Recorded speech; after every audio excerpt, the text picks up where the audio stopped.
함께 나누실 말씀은 신약성경 에베소서입니다. 에베소서 1장 1절과 2절 말씀입니다. 신약성경 310페이지에 있습니다. 하나님의 뜻으로 말미암아 그리스도 예수의 사도된 바울은 에베소에 있는 성도들과 그리스도 예수 안에 있는 신실한 자들에게 편지하노니 하나님 우리 아버지와 주 예수 그리스도로부터 은혜와 평강이 너희에게 있을지어다. 아멘. 우리가 인생을 살아가다 보면은요, 이 기쁘고 즐거운 일들도 있고 또 슬프고 낙심하는 일들도 많이 있습니다. 이것을 한자로 희노애락이라고 얘기하죠. 항상 기쁜 사람만 있는 것도 아니고 항상 슬픈 사람만 있는 것도 아니고 항상 즐거운 사람만 있는 것도 아니고 항상 좌절하는 사람만 있는 것도 아닙니다. 이것이 번갈아 가면서 나타나면 그것이 바로 인생이요, 그것이 우리의 삶입니다. 그런데 중요한 것은요, 성경에서 얘기하는 은혜와 평강이라는 단어와 세상에서 얘기하는 평강이라는 단어가 다르다는 것입니다. 오늘 에베소서를 통해서요, 우리가 서론을 살피고 또 본론으로 들어갈 텐데 은혜와 평강이 무엇을 의미하는지 깊게 살펴보면 저와 여러분 되시기를 주님의 이름으로 간절히 소망합니다. 따라 읽겠습니다. 에베소서를 마음으로 대하라. 한 번 더요. 에베소서를 마음으로 대하라. 실제로 에베소서를 다루려면요, 이 사도행전 맨 마지막 28장이 끝나고 난 다음에 다루는 것이 역사적 순서에 맞습니다. 그러나 제가 에베소서를 지금 다루는 이유는 이후로 에베소에 대한 소문이 존재하지 않기 때문에 에베소에 대한 사역이 끝나자마자 다루는 것이 더 에베소를 이해하기에 편리할 것 같아서 제가 이미 빌립보서도 그렇게 다루었고요, 데살로니가 전후서도 그렇게 다루었습니다. 고린도전서도 그래서 다루었고요. 이제 에베소서를 우리가 에베소 사역이 끝난 고별설교 이후에 다루려고 이제 우리가 수요일마다 에베소서를 공부하려고 합니다. 먼저 오늘은 에베소서가 어떤 의미를 가지고 있을까요? 원문에는요, 프로 에베수스, 그래서요, 에베소 교인들에게, 에베소인들에게 이렇게 되어 있어서 이 서신은 바울이 에베소 성도들에게 쓴 서신일 것이다 라고 추정하고 있습니다. 하지만 이 에베소라는 말은요, 그냥 에베소서에 있는 교회, 에베소 교회만 얘기한 것이 아니라 아시아의 7교회 아시죠? 에베소 주변에 있는 아시아라는 주에 있는 7교회. 여러분 화면에 보시는 지중해 오른쪽 위에 보시면 아시아라고 크게 써 있는데 지금 우리가 사는 이 아시아를 얘기하는 게 아니라 그랬습니다. 로마에 있는 아시아 주, 미국에 52개 주가 있죠. 그와 마찬가지로 로마에도 아시아 주라는 곳이 있었습니다. 그곳에 트로이도 있고 다 있는데 바로 그 아시아 주에 있는 에베소라는 항구 도시를 이야기하고 그 도시를 중심으로 해서 지금은 터키 지역인데요, 이 아시아 7교회가 쭉 표현되어 있는 것을 볼 수 있습니다. 바로 저 에베소에 있는 사람들에게 쓰면서 이것이 회람서신이라 에베소뿐만 아니라 아시아에 있는 모든 교회들에게, 오늘날은요, 신앙생활을 하는 우리 모든 성도들, 이 땅에 있는 모든 유형교회들에게 이야기하는 내용과 똑같은 것을 우리가 볼 수 있습니다. 특별히 에베소에 있는 성도들에게 라고 하면서 1절에 등장할 텐데요, 이 에베소에 있는 성도들에게 라고 표현하는 에베수스라는 말, 여러분 에페소라고 되어 있는데요, 이 에베소 안에 있는 성도들에게 이렇게 번역할 수 있습니다. 여러분 이렇게 에베소에 대한 이름을 썼고 에베소에 대한 관심을 갖고 또 이 서신서 이름에도 프로 에베수스, 에베소에 있는 사람들에게, 또 이 서신 안에도 에베소 안에 살고 있는 성도들에게 왜 에베소라는 말을 이렇게 많이 쓰고 있을까요? 이 아시아 7교회 중에 가장 중심이 되는 교회는 바로 우리가 살펴본 것처럼 에베소 교회였습니다. 특별히 바울이요, 에베소 교회는 애착이 많이 있습니다. 첫 번째 에베소를 만난 것은요, 여러분 3차 전도행이 2차 전도행이 끝나고 이제 예루살렘으로 내려갈 때 에베소를 잠깐 들립니다. 배를 타고 가다. 근데 그 에베소를 잠깐 들렸을 때 이 사도 바울이요, 그곳에서 회당에 들어가서 복음을 전합니다. 그때 회당에 있는 사람들이요, 좀 더 이따 가라고 막 만류할 때 사도 바울이 내가 시간이 되면 다음에 꼭 한번 들리겠습니다 라고 아쉽게 그곳을 떠나온 것이 첫 번째 에베소를 방문했던 일입니다. 두 번째 에베소를 방문했던 일은요, 진짜 3차 전도여행이었는데, 원래 3차 전도여행은요 우리가 다 살펴보았지만 고린도를 중심으로 해서 여러분 마게도니아 아가야 지역으로 가려고 했습니다. 지중해 보시면 오른쪽에는 아시아가 있고 왼쪽에 쭉 위에 보시면은 여러분 마게도니아라는 곳이 있죠. 여러분 그 바로 밑에 아가야라는 곳이 있습니다. 이 지역에 빌립보, 데살로니가, 고린도 여러분 여러 곳이 다 있습니다. 그래서 이 교회 지역을 훑으면서 특별히 눈물로 서신서를 쓴 고린도 지역을 방문하려고 하는 게 목표였는데, 이 고린도 지역에 누가 가 있습니까? 아볼로가 먼저 가 있었습니다. 그래서 덕분에 아볼로 핑계를 대고 사도 바울은 에베소에서 회당에서 3개월 동안, 또 두란노 서원에서 2년 동안, 또 우리 고별 설교 지난번에 할 때 내가 3년을 눈물로 너희에게 가르친 것을 기억하라고 얘기하죠. 여러분 그렇게 꼬박 3년을 에베소에서 사역했다는 겁니다. 고린도에서 1년 6개월 했습니다. 그렇기 때문에 아마 사도 바울이 사역한 지역 중에 가장 오래 한 지역 중에 하나가 아마 에베소일 겁니다. 물론 로마에서도 살았지만 여러분 이 에베소가 그만큼 애착 있고 그만큼 사도 바울에게는요 귀한 열매였습니다. 그래서 아마 이 편지도 회람서신임에도 불구하고 에베소 교인들에게, 또 대상도 에베소에 사는 성도들에게라고 쓴 이름은요, 이 에베소가 그만큼 중요하기 때문에 그렇습니다. 그럼에도 불구하고 더 중요한 것은요, 이 에베소를 쓴 게 언제냐? 사도 바울이요, 성경에 보시면은 감옥에 갇힌 게 3번이 등장합니다. 그 중에 3번째 등장하는 로마의 감옥에 갇힌 상황이 등장하는데, 이 로마에서요 3번 갇혔습니다. 풀려났다 갇혔다 풀려났다. 근데 아마 1차로 갇혔을 때 로마에서 쓴 것으로 기억됩니다. 특별히 에베소 3장 1절에 보시면 이러므로 그리스도 예수의 일로 너희의 이방인을 위하여 갇힌 자 된 나 바울이 말하노니, 갇힌 자 되었다. 여러분 뿐만 아닙니다. 4장 1절에 그러므로 주 안에서 갇힌 내가, 여러분 갇혔다는 것은 원문 그대로 감옥에 갇혀 있다는 겁니다. 그래서 이 에베소서를 옥중서신이라고 얘기합니다. 바울이 감옥에서 언제 죽을지 모르는, 사도 바울이 3차에 죽었다는 이야기가 있습니다. 제가 성지순례는 안 가봤지만 사도 바울이 목이 탁 잘려서 죽을 때 3번 튀겼던 곳이 장소에 남아있다고 합니다. 언젠가 한번 보겠죠. 그러나 중요한 건 무엇이냐? 3차 때 죽었는데요, 로마로 가서 3번 감옥에 갇히는 동안에 첫 번째 에베소를 쓰면서 내가 여기서 죽을 수도 있다라는 것을 체념하고 쓴 것입니다. 내가 다시 풀려났다가 감옥에 갇혔다 풀려났다 감옥을 이간했다가 3번째 죽을 줄 알고 있었으면 상관없는데, 사도 바울은 첫 번째 들어갔을 때 이미 죽을 줄 알고 들어갔기 때문에, 아니 이미 떠날 때부터 알고 있었기 때문에 사도 바울이 옥중에서 이제 이들에게 마지막으로 쓴 것이 옥중서신이라고 표현합니다. 그게 에베소서, 빌립보서, 빌레몬서, 골로새서 이 4개를 옥중서신이라고 얘기합니다. 사도 바울이 감옥에서 성도들에게 보낸 편지, 옥중서신. 그런데 이것이 바로 에베소서가 옥중서신입니다.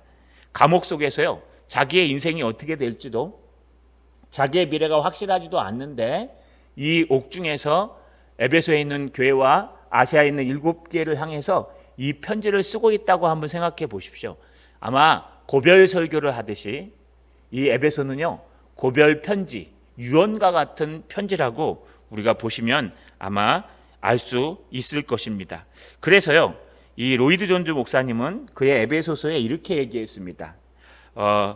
에베소서 강의를 시작하면서요, 물론 로마서도 굉장히 길게 썼습니다.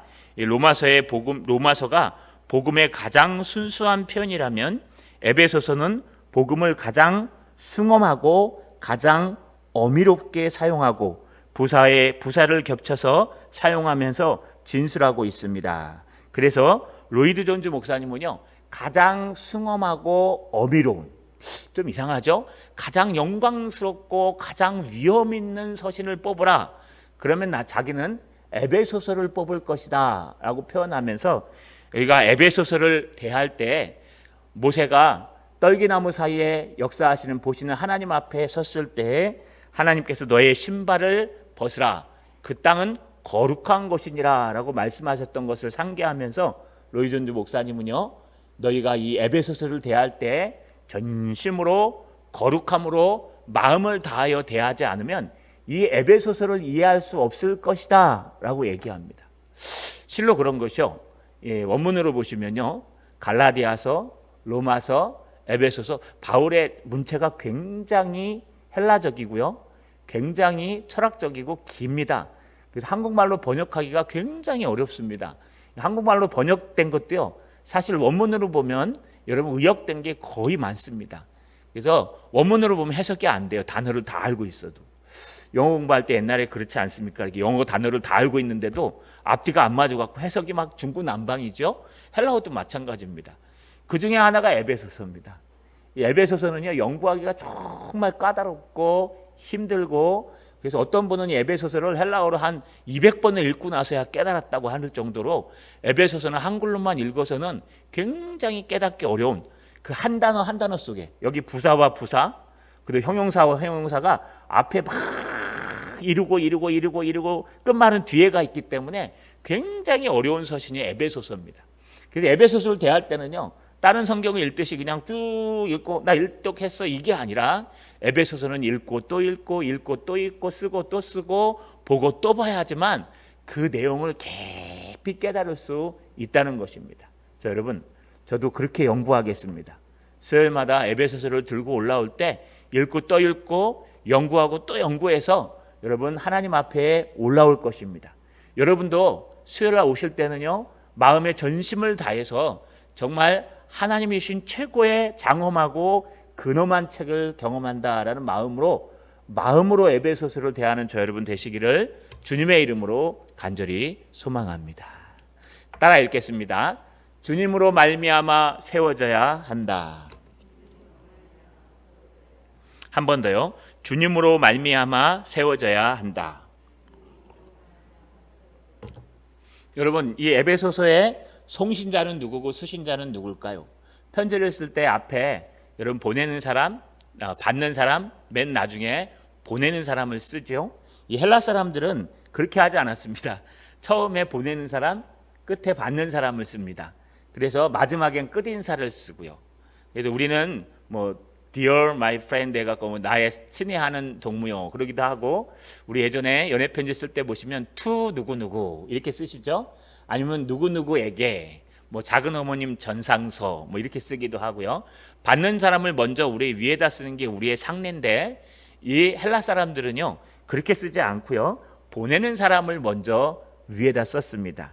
그래서 1절 상반절에 보면 하나님의 뜻으로 말미암아 그리스도 예수의 사도된 바울은 이라고 얘기하면서 바울이 지금 이 서신서 에베소서를 에베소에 보내고 있다는 것을 말합니다. 그런데 바울이 특별히 이것을 쓸 때 앞에 보시면요, 다른 사람과 더불어 한 것을 쓰는데 이 에베소에서만큼은 자기 혼자의 이름을 쓰면서 자기가 어떤 사람인지에 대한 미사오고를 두 가지를 사용합니다. 하나는 하나님의 뜻으로 말미암아, 두 번째는 그리스도 예수의 사도된 바울은 이라고 표현해요. 내가 누구냐? 나 바울이야. 내가 누구냐? 다메섹 도상에서 예수님을 직접 경험하고 만난 사람이야.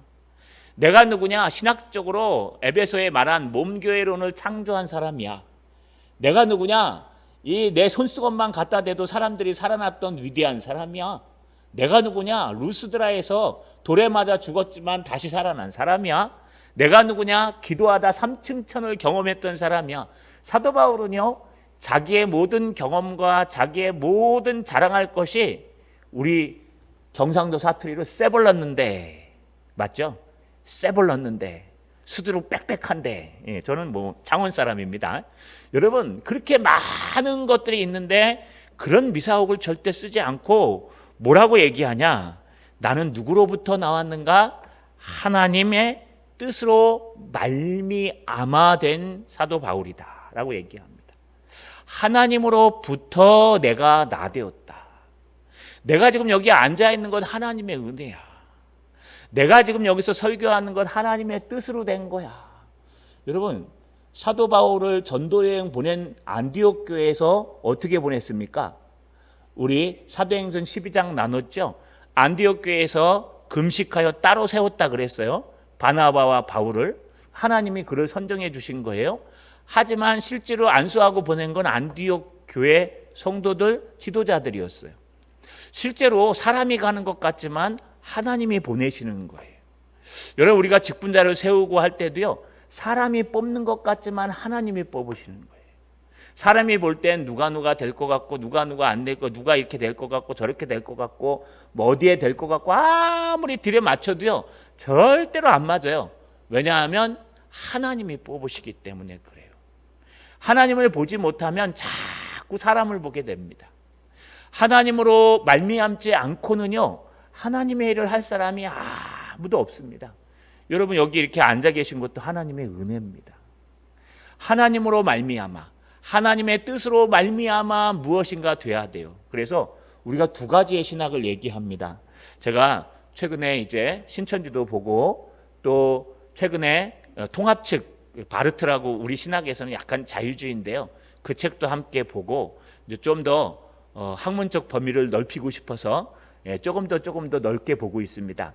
그런데요, 막 거부 반응이 막 생겨요. 뭐 신천지는 당연한 거고요.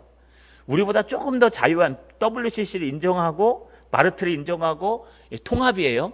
그 좀 신학이 좀 자유로운 신학자들의 이야기를 그냥 그 책들을 현대 신학을 통해서 배우는데요, 읽는데 유튜브로 읽어가면서 같이 읽는데 막 거부 반응이 생겨요. 뭐냐 하면은요, 이게 하나님으로부터 나오는 게 아니라 인간의 생각으로부터 나오는 거예요. 그래가지고 우리가 지금 배우고 있죠. 소요리 문답이나 교리 같은 것들, 이런 것도 성경에 찾으면 있지 않습니까? 그런데 이걸 성경에서부터 나오는 걸 우리가 배우는 게 아니라, 신학이라는 것은 우리가 궁금한 것을 성경에 물어볼 때에 시작되는 것이다. 그래서 우리가 궁금한 것들을 답해 주는 게 성경이다. 그러니까 주체는 누구예요? 답은 성경이 해주지만 주체는 우리예요. 우리가 몰라서 안 물어보는 건 몰라도 되는 거예요. 그러니까 자꾸 아래로부터의 신학, 그래서 땅으로부터 내가 누구냐, 내가 왜 살아야 되는가, 내가 어디로 가는가, 어떻게 사는가, 물론 이게 철학적이고 세계관적인 질문이에요. 그래서 우리가 모르는 건 몰라도 되지만 모르는 걸 물어보면 하나님이 대답해 주는 게 신학이다. 그렇게 얘기하는 거예요. 교회가 뭐냐? 교회 하나님의 말씀을 가르치고 배우는 곳이다. 이렇게 정의를 우리로부터 시작돼, 아래로부터. 그런데 사도 바울이나 성경에서 얘기하는 것은요, 하나님의 뜻으로 말미암아 이렇게 돼요. 이걸 위에로부터 신학이라고 얘기를 해요. 우리는 잘 알고 싶지 않은 것도 알아야 돼요. 왜냐하면 성경이 말하고 있기 때문에. 여러분, 에베소서 알고 싶으세요? 에베소서 저한테만 이렇게 깊게 듣고 싶으세요? 아니죠. 여러분, 시편이나 재미난 거 읽고 싶죠? 예레미야, 느헤미야, 뭐 에스라 이런 거 듣고 싶습니까? 뭐 그건 괜찮아요. 이사야 이런 것도 읽고 싶습니까? 막 읽어도 무슨 얘기인지 모르시겠죠? 여러분, 제가 전공이 12선지서예요. 구약 전공이. 그런데 전공인 저도 보면은요, 막 헷갈려요. 성도들이 보면은 얼마나 어렵겠습니까? 예레미야, 이사야, 예레미야, 예간 좀 낫죠. 다니엘 또 재밌죠. 여러분, 에스겔 막 난해하죠. 여러분, 호세아, 요엘 막 정말 난해합니다. 이런 성경들은 좀 빼고 우리 역사적인 재미난 성경들만 좀 읽으면 어떨까요? 여러분, 그러면 될 것 같죠? 근데 그렇지 않아요. 우리는 우리 마음에 들든 들지 않든 하나님의 뜻이라면 그것을 따라가는 거예요. 그러다 보면요, 어느 순간에 한 100독 정도 하면요, 어느 순간에 그게 들어가요. 그 안으로. 내가 막 구절을 맞춰서 배워도 됩니다. 그러나 우리가 막 읽다 보면요, 그게 착착착 아구가 맞아가지고요, 우리가 상상했던 것보다 더 정확하게 들어가요. 이렇게 우리가 모르는 것도 하늘로부터 온 신학, 하나님의 뜻으로 말미암아, 이 말미암아가 디아라는 단어인데 통하여, 그것에 의하여 이런 뜻이에요. 사도 바울은 지금 모든 것이 하나님의 뜻으로 말미암은 것이다 라고 얘기합니다. 여러분, 이건 성경만을 얘기하는 게 아니에요. 우리의 삶도 똑같아요. 우리의 삶에 필요한 것들을 구했을 때 주는 게 아니라요, 여러분, 하나님께서 우리를 향해서 무엇이 필요하신지 하나님이 주셔야 되는 거예요. 할렐루야. 똑같은 것 같죠? 다른 겁니다. 여러분이 필요한 것 하나님이 보시기에는 안 필요할 수 있어요. 그러나 여러분이 지금은 필요 없는 것 같은데 하나님이 보시기에는 필요한 것들이 있어요. 그게 무엇이 될지는 몰라요. 그래서 하나님이 주시면요, 감사하게 받고 그것을 잘 간직하고 있다가 하나님이 언젠가 쓰시고자 할 때에 그때 내어드리는 것이 우리의 신앙입니다. 이게 위로부터의 신앙이에요. 우리는 성령을 이끌어가는 사람이 아니라 성령에 끌려다니는 사람이 돼야 돼요. 이상하다. 왜 이럴 때 이런 일이 생겼을까? 이상하다. 왜 이럴 때 이런 일이 생겼을까? 여러분, 그것도 하나님의 뜻이에요. 왜 여기서는 이렇게 되었을까? 내 뜻대로 안 되고. 그거 하나님의 뜻인 거예요. 왜요? 하나님의 뜻으로 말미암아 살아가는 것이 참된 하나님의 사람들입니다. 그것도 하나님의 말씀으로 말미암아 나오는 교리와 가르침이요, 하나님의 가르침이에요. 내가 알고 싶은 것만 알면은 안 됩니다. 저희 둘째 아들이 오늘 저녁에 온답니다. 둘째 아들이 오면요, 저희 집이 비상입니다. 얼마나 깔끔하고 깐깐한지요. 막 이불을 털고 또 털고 씻고 또 씻고 해갖고요, 옆에 있으면 우리 모두가 다 우리 둘째 아들 오십니다 하면 대청소를 해야 될 정도예요. 근데 제가 컴퓨터공학 전공이거든요. 제가 전국대 장려 동상까지 만들어봤어요, 아이를. 저희 둘째가 컴퓨터 경시대에 나가서 금상도 따고 합니다. 얘를 좀 해갖고 과기고를 보내가지고 얘를 좀 해야 되겠다 해갖고 제가 컴퓨터를 가르치려고 딱 갔어요. 그런데 재밌는 게 있어요. 자기가 궁금하지 않은 건 절대로 안 물어봐요. 안 배워요. 그런데 자기가 궁금한 거는 막 계속 물어봐요. 그 물어볼 때 가르쳐주면 막 쏙쏙 금방금방 빨아들여요. 그래, 이거 조금만 더 가르치면 진짜 이게 가기고 갈 수 있을 것 같아요. 제가 만나본 가르쳐준 아이 중에 저희 둘째가 최고였거든요. 얘를 조금만 더 가르치면 분명히 저기 갈 수 있을 텐데 라고 막 아무리 가르치려고 그래도요, 자기가 궁금한 거 외에는 안 들어요. 야, 이게 부울린이 이거고 포인트가 이거하고 뭐 가르치려고 그러면요, 안 들어요. 그게 왜 필요한지 모르니까. 똑같은 것 같아요. 여러분, 우리가 궁금하고 답답한 건 하나님 앞에 기도해갖고 얼마든지 응답받고 막 그거 하고 싶은데 하나님이 주고 싶은 건 하나도 안 받아요. 하나님은 너의 영적인 지경을 넓혀주고 싶고, 너의 신앙의 능력을 넓혀주고 싶고, 너의 은혜의 지경을 넓혀주고 싶고, 너의 기도의 깊이를 넓혀주고 싶은데 우리는 그런 것에는 관심이 없고요, 이 땅에서 잘되고 형통하고 복되고 즐겁고 건강한 것만 찾아가요. 그러니까 하나님의 포인트와 우리의 포인트가 달라요. 왜 그럴까요? 우리는 땅에 있는 것으로부터 땅의 지혜를 가지고 하나님께 나가고, 하나님은 하늘에 있는 것으로 하나님의 뜻으로 말미암아 주시는데, 우리는 그걸 받으면 되는데 우리는 그걸 받을 생각은 하지 않고 오히려 내가 원하는 것만, 아래로부터의 신앙만 하고 있다는 거예요. 사도 바울은 지금 그런 얘기하는 거예요. 내가 땅으로부터 자랑할 것이 얼마나 많은 줄 알아? 나 담에색동에서 예수님 봤다니까. 내 손수건만 얹어도 낫는 사람이 있었어. 내가 수많은 사람들이 일으켰고, 죽었다가 살아났고, 3번이나 3층전에 갔다 왔고, 내가 이 병마에도 싸워서 이겼잖아. 나 이렇게 대단한, 이 땅에서 경험해보지 못한 것이 없는, 아무도 경험할 수 없는 것을 경험한 주 예수 그리스도의 사도 바울이야 라고 자랑할 수 있는데, 그런 말은 단 한마디도 안 나옵니다. 사도 바울은 뭐라고 얘기해요? 하나님의 뜻으로 말미암아 그리스도 예수의 사도된 바울이라고 표현합니다. 할렐루야. 여러분, 주님으로 말미암아 세워져야 됩니다. 여러분들이 세워가려고 하면 안 돼요. 주님으로 말미암아 세워지는 것이 맞습니다. 여러분들이 아닌 것 같아도 그게 하나님의 뜻이라면 아멘. 여러분들이 아닌 것 같아도 하나님이 부르시면 아멘. 나는 준비가 되지 않은 것 같아도 하나님이 필요하시면 아멘 하고 가는 거예요. 그래야 그게 아구가 맞고, 그래야 그게 제대로 된 신앙이 됩니다. 여러분, 마음을 좀 더 넓게 가져보십시오. 여러분 앞에 생기는 어려움과 난관들을 한번 하나님의 뜻을 물어보십시오. 하나님 이거 주시고 저거 주시고 이거 해주시고 하지 마시고, 하나님 이거 왜 주셨는데요? 하나님 이거 뭐하러 주셨습니까? 하나님 이거 뭐하러 주십니까? 제가요, 이 당뇨랑 걸리다 보니까 의사가 굉장히 중요합니다. 참 희비가 엇갈려요. 제일 먼저 만난 의사 선생님은 응급실에 실려가서 만났어요. 근데 이분이요, 만나자마자 월요일도 안 됐는데 주일날 새벽에 일찍 출근하셔서 저를 돌봐주셨는데, 그분이요, 이석증이 생기니까 본인이 그냥 그 자리에서 신경과인데 치료해 줘 버렸어요. 그분이 딱 한 번 치료하고 났어요. 이거 이비인후과 가야 되거든요. 그런데 너무너무 좋아서 이제 거기 달리니까 그분은 뭐 처방도 잘해 주시고 얘기도 잘해 주시는데, 한 몇 개월 지나니까 딴 데로 가셨어요. 서울로. 외국으로 공부하러.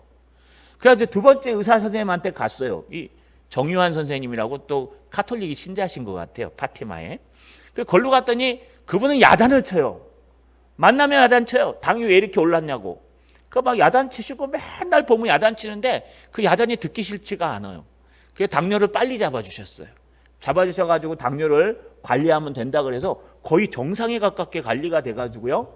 저한테 어떻게 됐냐고, 막 운동했냐고 물어보시고 그 정도로 잘해주셨어요. 세 번째 서울에서 내려오신 분인데, 이분은요, 오자마자 투덜투덜 하더니 당뇨약을 왜 이렇게 썼어요? 이게 필요 없어요. 내가 처방해 줄게요. 막 약을 썼다 바꿔버렸어요. 그래도 믿어야지 어떡합니까? 예, 삼성에서 빨리 오라는데 안 가고 제가 끝까지 두 군데 다 다닌다고 파티마 다니는데, 파티마가 나쁜 거 아닙니다. 그런데 그 약을 먹고 안 잡히는 거예요. 당이 안 잡혀요. 아무리 운동을 하고 아무리 해도 계속 공복혈당 올라가고, 여러분 이형당뇨 나오고, 막 당뇨 올고, 밥 먹고 나면 당뇨 스파이크 다 생기고 피곤하고, 그래 계속 올라가니까요. 이거는 당뇨도 아닙니다. 뭐 6.5에서요 7.0, 7.5, 7.9까지 이건 당뇨 최고거든요. 그래도 이제 믿었어요. 맨날 우리는 한번 믿으니까. 요번에 갔더니 우리 집사람이랑 저랑 기도를 해서, 하나님 왜 그러십니까? 왜 이런 분을 만나게 하셨는데, 뭐 그분도 의사니까 하나님 내분비내과로 옮겨주십시오. 왜냐하면 당뇨는 내분비내과로 가요. 신경과가 아니고요. 그래서 하나님 앞에 딱 기도하는데, 요번에 딱 들어가자마자 이거 안 되겠는데요 선생님. 그래, 목사님 왜야 그랬더니 8.5가 나왔대요. 자기 손을 이미 떠났대요. 그래서 내분비내과로 가시래요. 쫓겨났어요. 기도했더니 신기하게 하나님이 옮겨주세요. 내분비내과로. 내일 내분비내과 최고 권위 과장님 찾아갑니다. 머리 희끗희끗한 10몇 년 하신 분. 모르겠습니다. 내일 가서도 뭐 그럴지는. 그래, 이게요, 제가 옮기고 싶어도 못 옮겼는데, 제가 결단을 못하니까 하나님이 딱 때가 되니까 옮겨주신 거예요. 근데 재밌는 게 있어요. 당뇨 처방을 안 했는데 앞에 남은 약을 먹었더니 당뇨가 잡혀버렸어요. 선생님만 바뀌고 당뇨는 잡혔어요. 내일 가면 이제 어떻게 처방할지 모르겠습니다. 기도 좀 해주십시오. 우리의 생각은 지금 당장 불의를 처단하고 원수를 갚고 거기에 반응해서 싸워야 될 것 같지만, 하나님의 처방은 다른 것 같아요. 하나님은 우리보다 한 발 더 늦으시는 것 같아요. 그래서 저는 동산교회 와서 느낀 거는, 하나님이 저보다 한 발 앞서 가세요. 늘 하나님이 한 발 앞서세요. 그걸 그냥 저절로 느껴요. 아픈 다음에 더 느껴요. 늘 하나님이 한 발 앞서서 해결해 주시고 처방해 주시고 인도해 주시는 걸 느낍니다. 이게 주님으로 말미암아 세워져 가는 것들입니다. 여러분 어떻습니까? 하나님의 뜻으로 말미암아 사도된 바울처럼 하나님의 뜻으로 말미암아 하루하루 살아가십니까? 아니면 여러분이 하나님을 끌고 내 뜻대로 하나님이 도와주십시오라고 살아가십니까? 주님의 뜻으로 말미암아 세워져 가는 저 여러분 되시길 주님의 이름으로 간절히 소망합니다. 마지막입니다. 우리 같이 읽겠습니다. 제가 읽으면 따라 읽겠습니다. 참된 은혜와 평강을 누리다. 한 번 더요. 참된 은혜와 평강을 누리라. 이제 사도 바울은요, 누구에게 편지하느냐? 1절 하반절에 보니까 에베소에 있는 성도들과 그리스도 예수 안에 있는 신실한 자에게 편지하노니. 자, 에베소에 있는 성도들과, 에베소라 그래서요, 에베소 안에 있는 성도들, 이건 에베소 사람들을 얘기해요. 그리스도 예수 안에 있는 신실한 사람들이라는 뜻은 뭘까요? 이 편지가요, 에베소만 읽으란 뜻이 아니라 그리스도 예수 안에 있는 모든 사람들에게 편지한다는 거예요. 그래서 이거 회람서신이라 그래서 지금 감옥에서 쓰면서 에베소 사람들도 읽고, 그 다음에 주변에 있는 아시아 7교회도 읽고, 오늘날 우리 동산교회 사람들도 읽고, 이 모든 사람들이 들어가는 것이 그리스도 예수 안에 있는 신실한 자들이라는 표현입니다. 근데 여기 중요한 게 하나 등장해요. 늘 사도 바울이 얘기하는 거 2절에 하나님 우리 아버지와 주 예수 그리스도로부터 은혜와 평강이 너희에게 있을지어다. 이 헬라 사람들은요, 이 처음에 보내는 사람, 받는 사람 쓰고 그 다음에 인사말을 써요. 첫인사가 뭐냐 하면은요, 여러분 이렇게 표현합니다. 보통 당신에게 기쁨이 있을 것입니다. 이 한 단어로 얘기하면 카이레인이란 단어를 써요. 이 카이레인, 이건 카리스라는 단어와 비슷한 단어예요. 은혜란 뜻이에요. 그래서 은혜가 너희에게 있을 것이다. 카이레인, 기쁨이 너희에게 있을 것이다. 예? 나 바울이 에베소 성도들에게 편지하고 있다. 너희에게 카이레인, 기쁨이 있기를 소망한다. 그러면서 이제 내용에 들어가는데, 여러분 그게 헬라어 편지의 모습인데 사도 바울은 특별히 자주 쓰는 게 은혜와 평강이라는 단어를 자주 썼어요. 여러분 헬라 사람들은 카이레인을 써요. 이게 원어로 보면은 카리스, 은혜라는 단어와 똑같아요. 그러니까 카이레인과 카리스의 단어의 차이점이 뭘까요? 헬라 사람들이 쓰는 카이레인, 이거는 기쁨, 즐거움 이런 뜻이고요. 이게 우리 신앙인들이 쓰는 단어는 카리스예요. 카리스는 은혜, 에이레네는 평강이란 뜻이에요. 여러분 세상 사람들은 뭐가 기뻐요? 기쁨이 있으면 좋아. 희노애락 중에 기쁨과 즐거움이 있으면 좋기 때문에 카이레인이란 단어를 쓰는 거예요. 너희에게 기쁨이 있길 원해. 나 김수원 목사가 너희에게 뭐 신앙으로 말고요, 누구에게 편지하는데 너희에게 기쁨이 충만하길 원한다. 충만은 아니 많길 원한다. 여러분 요즘 좋아하는 단어가 뭡니까? 복 받길 원합니다. 너희에게 복 받길 원합니다. 돈벼락 맞기를 원합니다. 로또에 당첨되길 원합니다. 세상 사람들 이런 거 좋아하죠? 근데 우리 성도들한테 그렇게 쓰면 뭐라 그래요? 로또에 당첨되길 원합니다. 그러면 우리 성도님들 바르게 신앙생활 하신 분들은 뭐라고 얘기합니까? 아멘 이럽니까? 그럼 신앙생활 잘못한 거겠죠? 이상하다 목사님. 로또는 우리는 하면 안 되는 걸로 알고 있는데 그러게 이상하게 느끼지 않습니까? 돈벼락 맞길 원합니다. 그건 아멘 하셔도 돼요. 예, 돈벼락을 한번 맞아보시면 좋겠어요. 여러분 막 복 받길 원합니다. 뭐 아멘 하셔도 돼요. 그런데 우리는 사도 바울은 그런 걸 원하지 않았어요. 그거보다 더 큰 것을 원했습니다. 그게 카리스와 에이레네예요. 여러분 세상 사람들은 카레인에서 기쁨, 돈벼락, 복, 축복 막 이런 것들을 따지지만 우리에게 진정한 축복이요 기쁨은 사도 바울이 볼 때 사도 바울이 가진 게 뭐가 있습니까? 땅이 한 평 있었어요? 사도 바울의 이름으로 땅 한 평도 없었어요. 사도 바울의 이름으로 재산이 있었습니까? 사도 바울의 이름으로 재산 하나도 없었어요. 여러분 고작 해봐야 개나리 보찜 하나랑 그 옷 한 가지밖에 없는 게 사도 바울이었어요.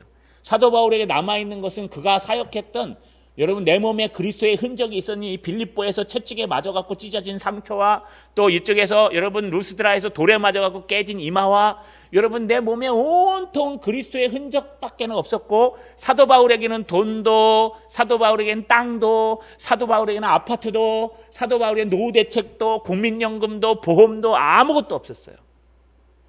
사도 바울에게 있는 거라고는 하나님의 흔적과 하나님이 사역했던 모든 것, 그 다음에 사도 바울에게 있는 건 예수 그리스도이십니다. 할렐루야. 그래서 예수 그리스도를 따라가는 한 나그네 된 사도 바울이 볼 때는 이 세상 사람들에게, 특히 여러분 에베소에 있는 성도들에게, 특히 주 예수 그리스도의 이름을 믿는 신자들에게 가장 큰 카이레인, 기쁨, 복됨, 즐거움은 뭐냐? 은혜와 평강인 거예요. 그래서 사도 바울은 늘 은혜와 평강이 너희에게 있을지어다 라고 표현하는 겁니다. 여러분 은혜는 뭘까요? 은혜라는 것은요, 내가 할 수 없는데 누군가가 해주는 게 은혜예요. 특별히 카리스라 그래서요, 여러분 이것은 성령께서 주시는 은혜, 하나님이 주시는 은혜를 얘기하는 겁니다. 하늘로부터 말미암아 하나님 뜻으로 내려오는 은혜. 평강은 무엇입니까? 이 땅의 평화, 핵폭탄이 주는 평화, 전쟁 무기가 주는 평화, 전쟁이 없는 평화, 이런 평화를 얘기하는 거 아니에요. 이 당시에 전쟁이 없었을까요? 아니요. 로마는 수도 없이 전쟁 가운데 휘말렸고 어려움 속에 있었어요. 이 당시에 괴로움이 없었을까요? 성도들 대부분은 다 종들이었고 서민층들일 뿐이 없었어요. 이 당시에는 그럼 예수 믿는 사람 복 받아서 이렇게 얘기할까요? 그렇지 않아요. 정말 힘들고 어렵고 디아스포라의 삶을 살고 있는 그들에게 사도 바울이 제일 먼저 얘기한, 여러분, 카이레인, 그 땅의 기쁨과 즐거움은 무엇이냐? 바로 하나님의 은혜와 하나님이 주시는 내 마음의 평화, 에이레네, 평강이라는 것입니다. 자, 여러분, 이것이 참된 은혜와 평강입니다. 여러분들은 어떠십니까? 지금도 카이레넨이 좋으십니까? 카리스와 에이레네가 좋으십니까? 지금도 사람들이 복 많이 받으세요, 막 떼거지로 부자 되세요, 뭐 이런 말이 더 좋습니까? 아니면은 하나님의 은혜가 충만하시고 늘 평안하시길 바랍니다, 평안하세요, 이 말이 더 좋으십니까? 돈벼락 맞으세요, 이 말이 좋으십니까? 아니면 하나님이 늘 함께 하시길 원합니다 라고 하는 게 좋으십니까? 아직도 돈이 좋으십니까? 예, 뭐 상관없어요. 뭐 돈 좋아해도 돼요. 근데 중요한 것은요, 사도 바울이 보기에 하나님의 성도들의 가장 큰 축복은 바로 하나님이 주시는 은혜와 하나님이 주시는 평강, 이 땅이 감당하지 못하는 은혜, 이 땅이 감당하지 못하는 평강, 이 평강과 은혜가 우리에게 있다는 거예요. 우리가 아까 찬양을 하나 불렀죠. 나 이제 주님의 새 생명 얻은 몸. 2절에 보니까 주 안에 감추인 새 생명 얻으니 이전에 좋던 것 이제는 값없다. 하늘의 은혜와 평화를 맛보니 찬송과 기도로 주 함께 살리라. 할렐루야. 자, 여러분, 말씀을 마치겠습니다. 여러분 어떻습니까? 여러분들은 하늘로부터 내려오는 은혜와 평강을 누리고 계십니까? 아니면 땅으로부터 인정받는, 여러분, 카이레인이라고 하는 축복과 복된 걸 원하십니까? 다시 한번 우리를 돌아보셔서 우리 언젠간 다 하나님 앞에 설 때인데 하나님으로부터 내려오는 참된 은혜와 평강을 누리시는 저 여러분 되시기를 주님의 이름으로 축원합니다.